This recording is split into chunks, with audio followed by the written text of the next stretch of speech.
அதிமுக ஆட்சியில்தான் மதுரைக்கு metro rail திட்டம் வரும் என்றும் அதைத்தான் மீனாட்சி சொக்கநாதரும் மதுரை மக்களும் விரும்புகிறார்கள் என்றும் அக்கட்சியின் முன்னாள் அமைச்சர் செல்லூர் ராஜு தெரிவித்துள்ளார். மதுரை மாவட்டம் பழங்கானத்தம் பகுதியில் செய்தியாளர்களை சந்தித்த அவர் 4 ஆண்டுகளில் எந்தவிதமான திட்டத்தையும் மதுரை மக்களுக்கு திமுக கொண்டு வரவில்லை என்று விமர்சித்துள்ளார். ஆர்ப்பாட்டம் நடத்துறத பத்தி எங்களுக்கு எந்தவித ஆட்சேபனையும் இல்லை. ஆனா மதுரையை மையமா வைத்து திமுக ஆர்ப்பாட்டம் பண்ற அளவுக்கு திமுகவுக்கு என்ன மதுரை மீது கரிசனமா?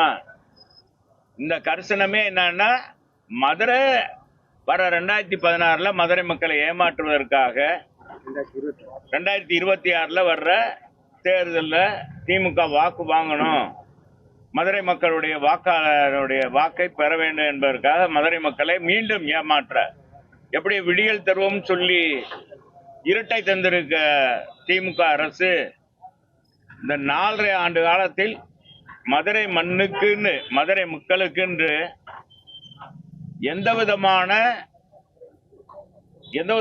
திட்டங்களையும் குறிப்பிட்ட திட்டங்கள் தரல. மதுரை மக்கள் பாதிக்கப்படுறாங்க.